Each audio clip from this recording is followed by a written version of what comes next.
You're not broken. You may not even be depressed. You still laugh sometimes. You still go to work. You still answer messages. But something feels missing. Like your emotions got turned down to 20%. Not pain, not joy, just flat. And the weirdest part? Modern life looks full. Full calendars, full entertainment, full information. Yet millions of people quietly feel emotionally empty inside, and most don't even realize why. Because this feeling doesn't arrive like a dramatic breakdown, it arrives slowly. You stop feeling excited, then you stop feeling present. Then one day you realize you've been distracted for so long, you can't remember the last time you truly felt alive. And today, I want to talk about something most people never notice.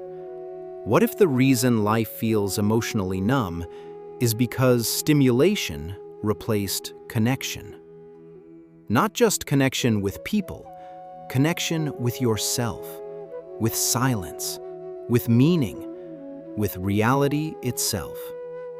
And once you see it, you'll start noticing it everywhere. Modern life made a strange trade. We traded depth for stimulation. And at first, it felt amazing. Infinite entertainment, infinite music, infinite videos. No boredom, no waiting. Your brain now lives in an environment no human nervous system evolved for. And the dangerous part is, stimulation feels like emotional life. But it isn't. That's the trap. Because your brain confuses intensity with meaning. Think about this. You can spend 4 straight hours online, watching videos, switching apps, checking messages, and somehow still feel emotionally hungry afterward. Why? Because stimulation activates you, but connection nourishes you. Those are not the same thing. Sugar gives energy. Water gives life. And many people are emotionally surviving on sugar. Tiny dopamine hits all day long. Notifications, short-form videos, online arguments, constant updates. Your nervous system stays busy, but your inner world slowly dries out. And after enough years, people stop asking, "Why do I feel empty?" Because emptiness becomes normal. And here's the scary part. The more overstimulated you become, the less capable you are of noticing what's missing. That's where this gets dangerous. Have you noticed something strange? Even exciting things don't feel exciting anymore. People dream about vacations, then spend half the vacation filming it. People sit together at dinner while mentally somewhere else. Physically present, emotionally absent. And nobody taught us this, but attention is emotional currency. Whatever owns your attention shapes your emotional reality.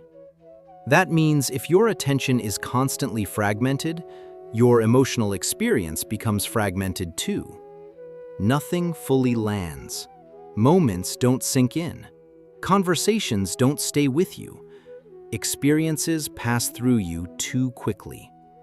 And over time, life starts feeling strangely unreal, like you're watching your own existence from a distance. A lot of people think they're emotionally numb, but sometimes they're just chronically disconnected from the present moment.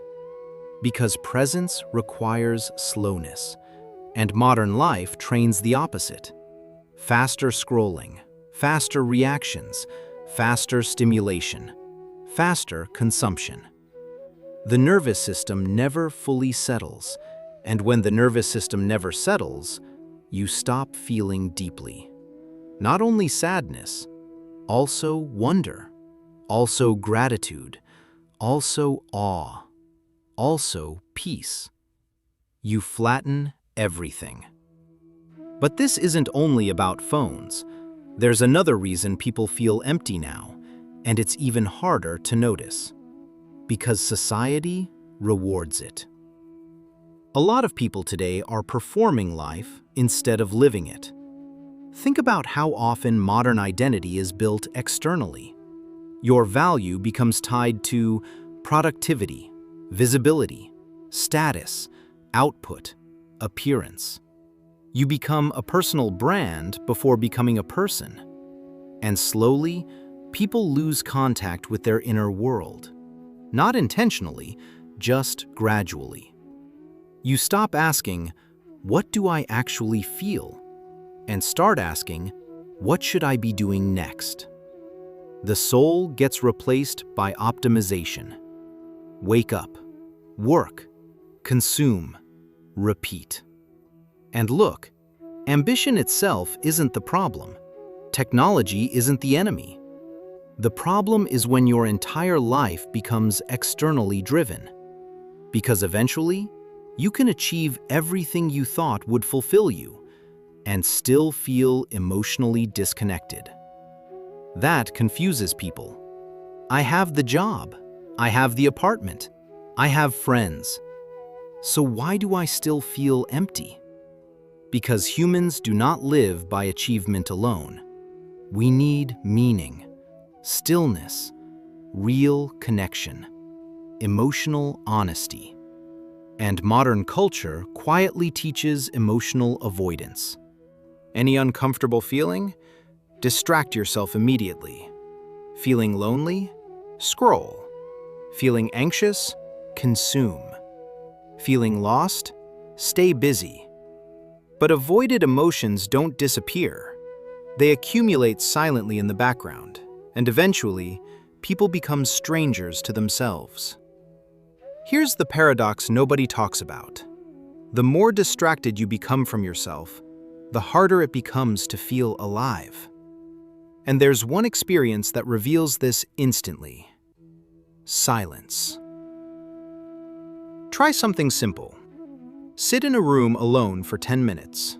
No music, no phone, no podcast, no stimulation. Just silence. For many people, that feels uncomfortable almost immediately. Why?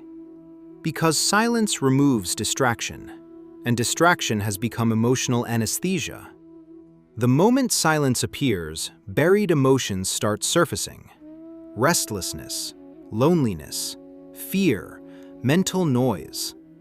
That's why many people constantly keep something playing in the background. Not because they love stimulation, because they're afraid of what they'll feel without it. And I don't say that judgmentally. Modern life trained us this way. We became overstimulated because stimulation protects us from ourselves. But there's a cost. When you constantly escape inward discomfort, you also escape inward depth. And eventually, life becomes emotionally shallow. Not dramatic, not tragic, just numb. This is why some people suddenly cry during very small moments: a quiet walk, a meaningful conversation, a sunset, a song from childhood. Because for a brief second, they reconnect with something real, something unfiltered, and the nervous system remembers, oh, this is what being human feels like. But here's the hopeful part.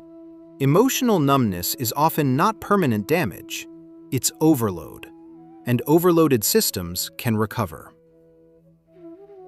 Most people think healing means adding more motivation, more habits, more productivity, more self-improvement. But many times, feeling alive again starts with subtraction.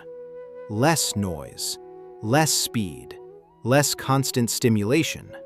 Because your nervous system needs space to feel. And the strange thing is, real life is actually quiet. Presence is quiet. Connection is quiet. Peace is quiet.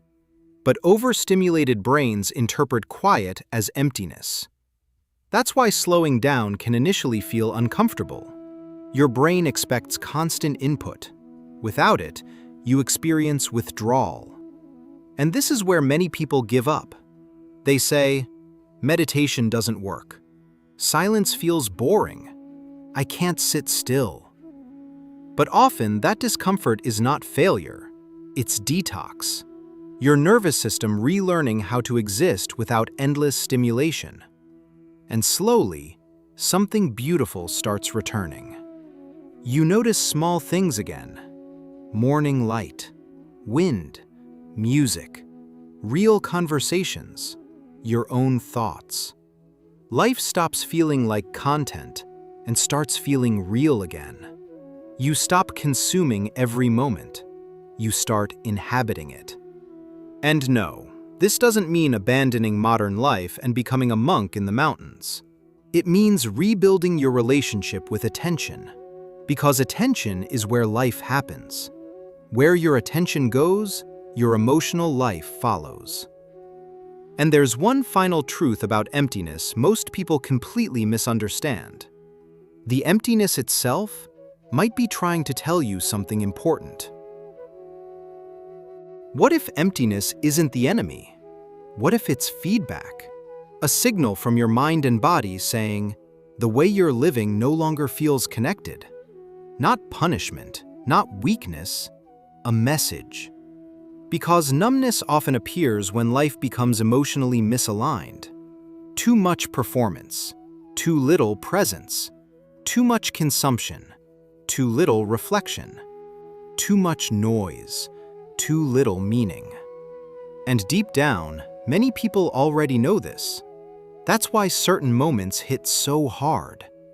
Late night honesty, quiet mornings, long walks alone, unexpected conversations with strangers. For a few seconds, the mask drops, and underneath all the stimulation, people realize how hungry they are for something real. Not more entertainment, more aliveness, more truth, more connection, more depth. And maybe that's why so many people feel exhausted now.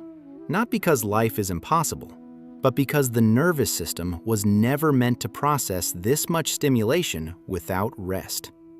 Humans need recovery, mentally, emotionally, spiritually. But modern culture monetizes attention, so the world constantly competes for your mind. And if you never reclaim it intentionally, your inner world slowly gets colonized by noise. That sentence sounds dramatic, but look around. How many people can sit quietly with their own thoughts? How many people feel truly present in conversation? How many people remember the last day they didn't compulsively check something? Exactly. So the real question isn't, why do people feel empty? Maybe the real question is, what kind of life makes people feel alive again? Maybe being alive was never about constant excitement. Maybe that's the misunderstanding. Maybe real aliveness is subtler than that. A calm nervous system, a meaningful conversation, a slow morning, a deep breath, a moment where you fully arrive inside your own life, not performing it, not documenting it, not escaping it, actually living it. And maybe emptiness begins fading the moment you stop flooding yourself with noise long enough to hear yourself again. Not the algorithm, not the pressure, not the performance. You. Because underneath all the stimulation, most people aren't broken. They're overstimulated, disconnected, emotionally dehydrated. And humans can recover from that. Slowly, quietly, one real moment at a time. So tonight, before you sleep, try something small. Put the phone away for a few minutes. Sit in silence. Notice what comes up. Not to fix yourself, just to meet yourself again. Because maybe the thing you've been searching for has been buried underneath noise this whole time. And if this video spoke to something you've been feeling lately, leave a comment with just one word: present. Not for the algorithm, for yourself. And if you want more videos like this, about attention, meaning, modern life, and how to feel human again in a distracted world, subscribe, and stay for the next one. Because the next conversation might be exactly what your nervous system has been needing.